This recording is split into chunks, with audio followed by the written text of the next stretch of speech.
What's up, guys? Static in the Attic. I want to start this video off with a little bit of Jules Verne.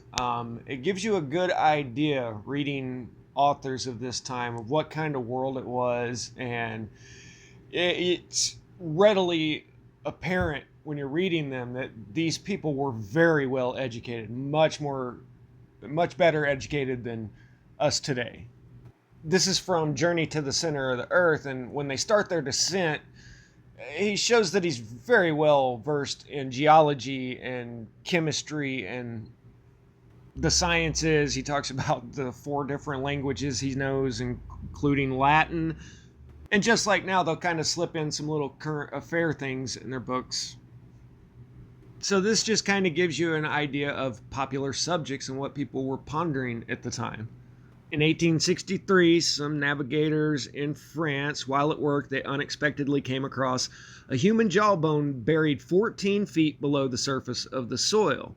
It was the first fossil of its kind, and near this were discovered a lot of human relics, stone hatchets, carved flints. So this naturally made people curious, was a popular subject, just like today. So the report of this discovery spread not only all over France, but England and Germany. Many learned men belonging to scientific bodies, and noteworthy among them, these guys demonstrated the incontestable authenticity of the bones in question and became, to use the phrase recognized in England, the most ardent supporters of the jawbone question. So all the way back in 1863, people were finding things that were out of place. Like, how the hell did all of these people and their belongings get buried with 14 feet of mud? Just exactly like we're asking questions today. Now, this was before everybody definitively went with the theory of uniformitarianism, the idea that these geological processes take millions of years and gradually, slowly changes the landscape. But not all educated people thought that way. Many other people, like George Cuvier, said that no, this was a big cataclysm and this all happened all at once. But it got beat down because that went along with the biblical flood. But the point I'm trying to make is in 1863, there were very smart people debating the same things that we're debating today about our past. The guy that came up with uniformitarianism was James Hutton, a free bricklayer. And guys, when I throw a emoji up there, it's because I got to kind of be careful that they do read what I'm putting on the screen. And this is actually my 4th take on this. The first 3 edits weren't approved by the system. And I'm probably the first person on YouTube to get silenced on a Tartaria video. But I hope you guys stick through this because I'm going to circle all the way back to why I showed that in the beginning. And I'm going to explain to you guys the big secret of Tartaria and why it was so hidden.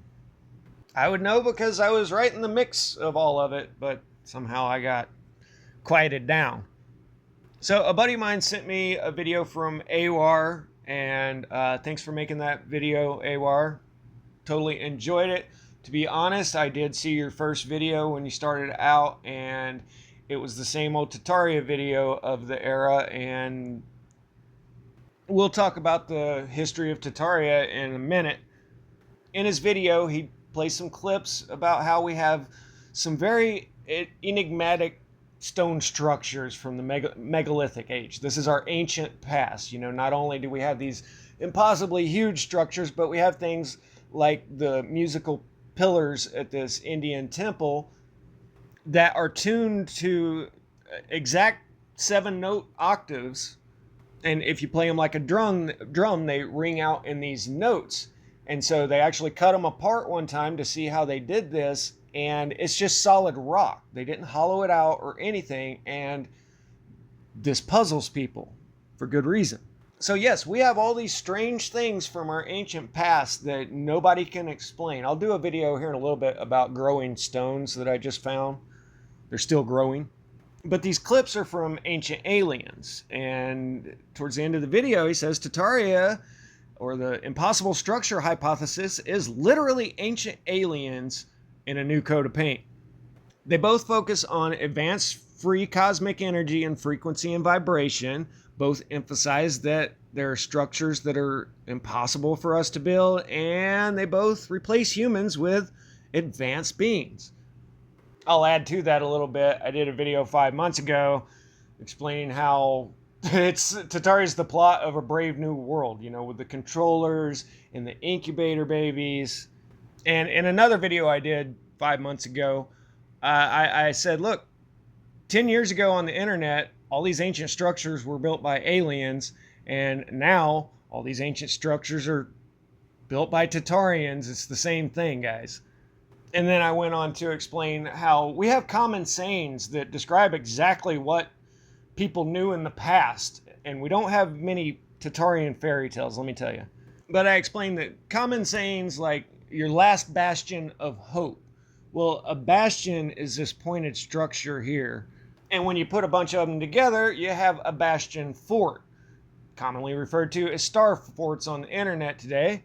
But when you say things like last bastion of hope, last bastion of freedom, it's because you've fallen back to your last defensive position, and if you lose it from there, you lose all of it. So a bastion was so well known that it's a popular saying because everybody knew what it meant.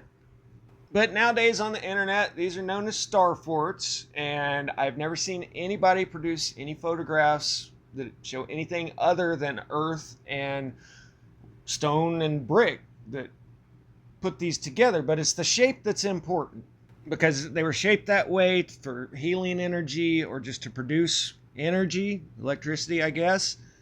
But there's a lot of videos about these, and it's funny how people can spot things like the number 33 on a serial number of the toaster in the background, but they miss the obvious things that I always see, like the fact that all of these cymatic patterns are symmetrical. They all have one thing in common.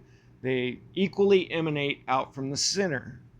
But when looking at star forts, you see that they're almost all asymmetrical. There's a few that are symmetrical, but you can see that this is not all emanating out equally from the center point like cymatic patterns do. But somehow nobody seems to be able to notice things like this, or the fact that the locations of all of these bastion forts are either right on the seaboard, mainly at the mouths of major rivers, or they're located right on the border of another country, which is usually determined by a river or geologic functions like the Alps right here. And in America, they're mainly along the eastern seaboard and up the Mississippi River.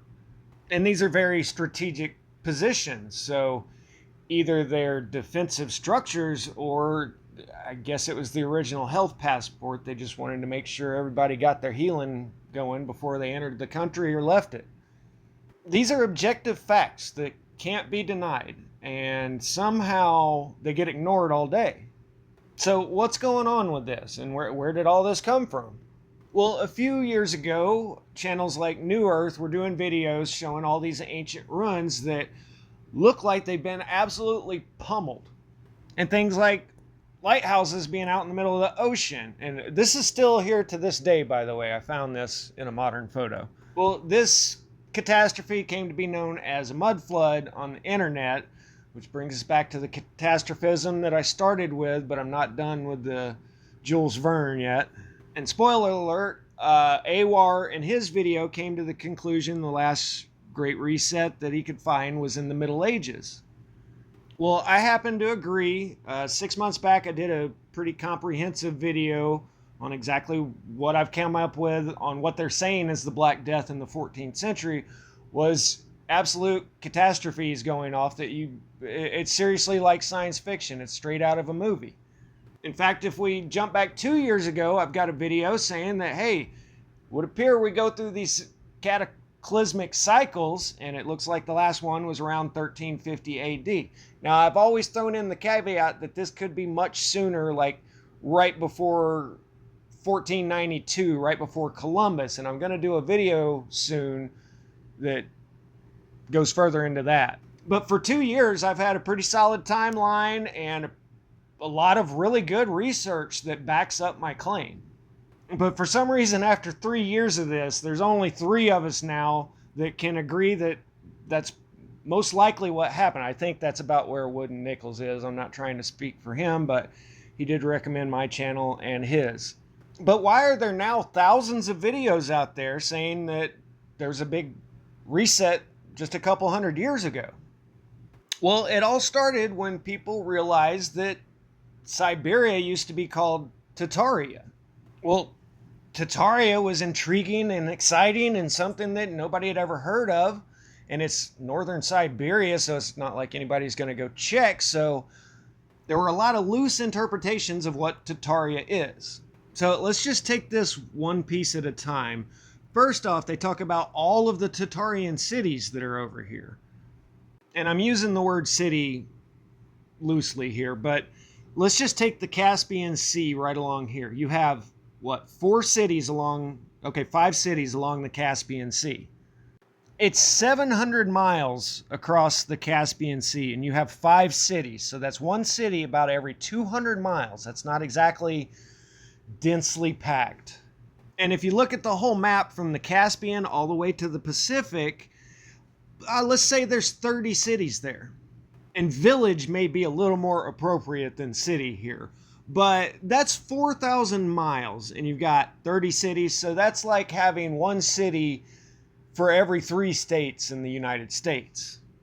So it wasn't exactly New York City over in Grand Tartaria, as some like to call it.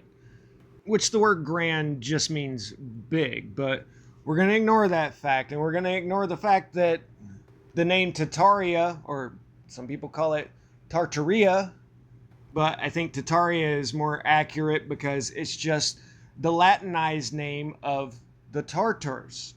Just like the Lombard region of Italy is Latinized as Lombardia. Same thing, Tartar, Tartaria.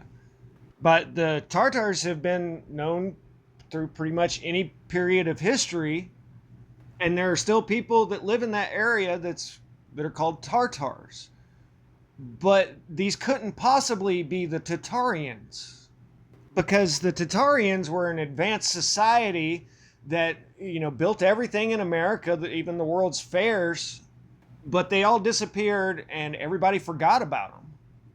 Now, it's interesting how the Tartarians did all this, but if you look on the area of the map called Tartaria, Siberia, still to this day, you have nomads that have lived the same way for thousands of years. So why didn't they build any grand structures on the area of the map called Tartaria? Well, the answer is surprisingly simple. It's because channels like John Levi and Flat Earth British and Autodidactic saw that if you use the name Tartaria in the title, it got people's attention and they weren't quite sure what was going on. So you were guaranteed a lot of clicks. And this is the first time I've checked in on John Levi in quite a while. Congratulations, almost 200,000 subs.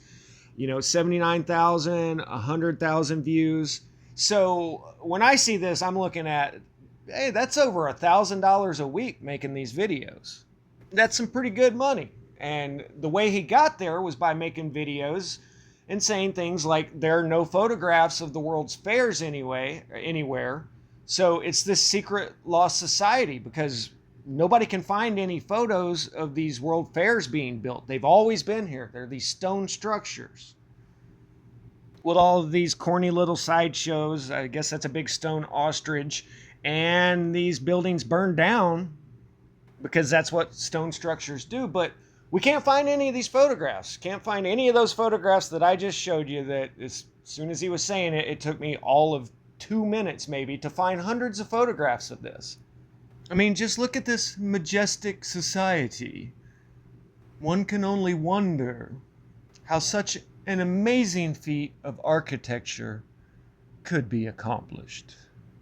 His other claim to fame is that we inherited everything in America. It was already here because he can't find any pictures of San Francisco. Well, it took me all of a minute to find pictures of downtown San Francisco with Twin Peaks in the background, North Beach without Golden Gate Bridge there. But we're seriously just going to ignore all that because the money's good. Guys, I've been trying to get the truth out to the alternative history community for years now. And the truth is, we had a major cataclysmic reset 500 to 700 years ago. And I actually think that that was the end of the Roman era. There was no Middle Ages, and they just added in hundreds of years to make it seem like it happened in the distant past. And they give us this story about it was a financial collapse and then the invaders. And no, it was a major catastrophe that wiped out, up to 2/3 of the population.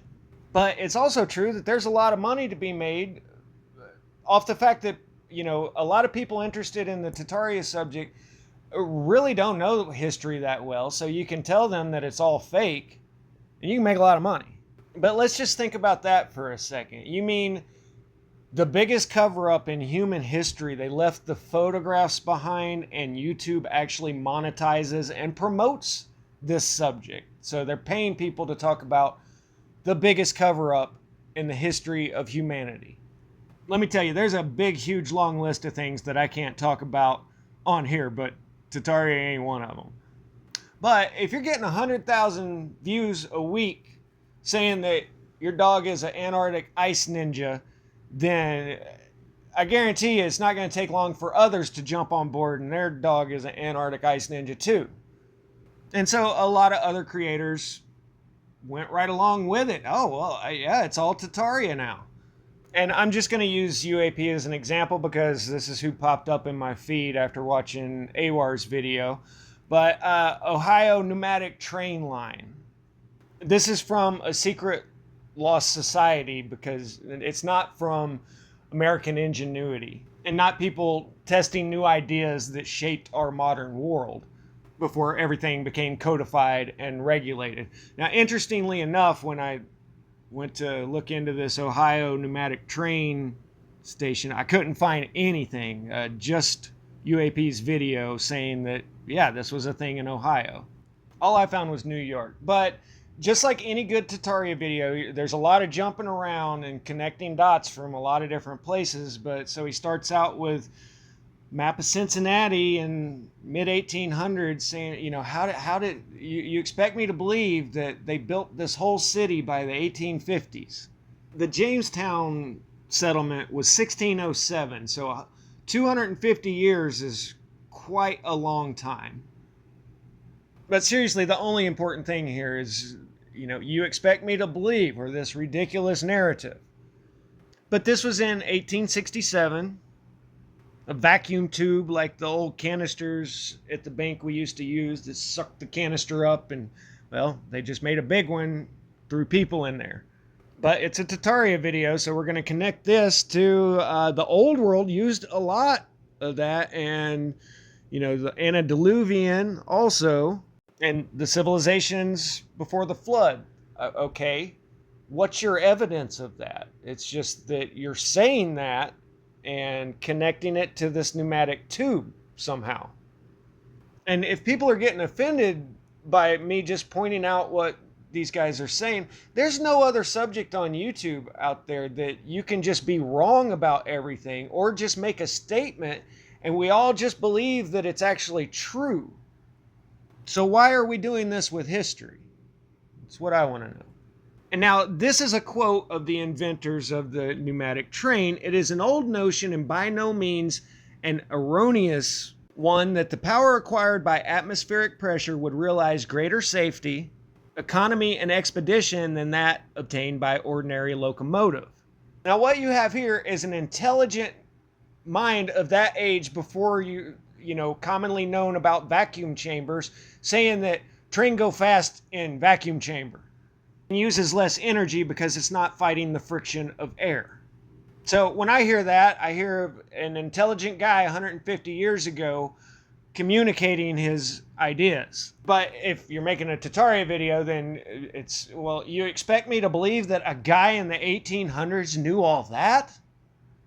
I mean, this was the 1800s. People were still clacking rocks together trying to make fire.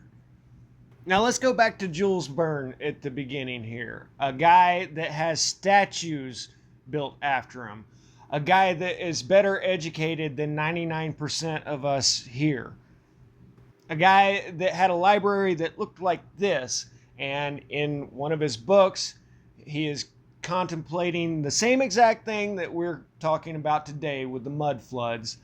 How did all of these artifacts wind up 14 feet underground?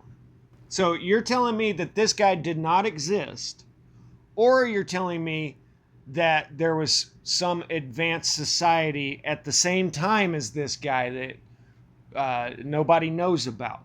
It's got to be one or the other here. Or this whole Tartaria narrative needs there to have been a reset in the last couple hundred years so they can keep looking at old black and white photographs and basically just saying whatever comes to mind and acting like it's a fact. And the people that are claiming this are the same people that can't find any photos of the World's Fairs, can't find a lot of stuff. Can't find facts like cameras used to have an exposure time of like 15 minutes because they didn't come out of the box with 2,000 gigapixels like today, and it took a progression to get where we're at. And if you weren't standing still for long enough, then it wouldn't pick you up at all. If you stood still for maybe 30 seconds, then you'd have a ghost image like this. There's a lot of these out there.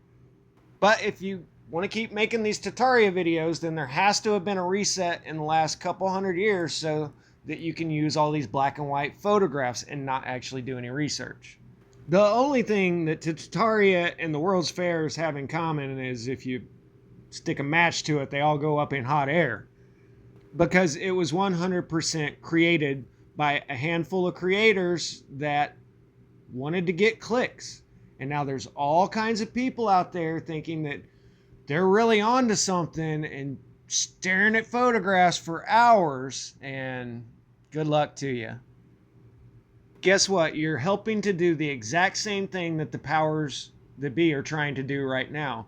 Erase our history. That's why all the statues are coming down. That's why they only want you to focus on one part of history, the ugly part of American history, and not the amazing part of American history. I mean, guys, America was a beacon for the world.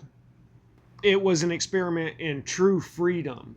And unfortunately, that freedom got taken away. And we wind up with the same oligarchies that have, came to power in each of the ages between resets. So I'm sorry, that was kind of a long video. I'm sure most people are already gone. But hats off to AWAR for stepping outside of the box, doing your own research. And anybody that does, I think, is going to come to the same conclusion that I've been trying to tell you guys for a couple years now. There's no unicorns and rainbows in our history. Basically, for the last 500 years, the history you've been told, it's not 100% correct. But yeah, the Spanish did come over and they either conquered like they said, which I have problems with, or they came over right after a catastrophe where all these civilizations were in collapse already, and more than likely just came, to positions of power through diplomacy, just like what really happened with the American Indians. It wasn't all out cowboys and Indians war. It was, they accepted Westerners at first until they realized how greedy they were. Anyway, the last big discovery that I made was that there was a major catastrophe in the South Pacific in 1491, which fits in perfectly for everything getting wiped out and then the Age of Discovery, which actually makes a lot of sense, just like all of my research, because I'm not just making it up and looking at photographs. And I have no shame in just repeating what these other channels have said to everybody, because if they truly believe what they're selling, then it shouldn't be offensive at all. It should just be a point of conjecture. I got a lot of facts on my side, though. Static out.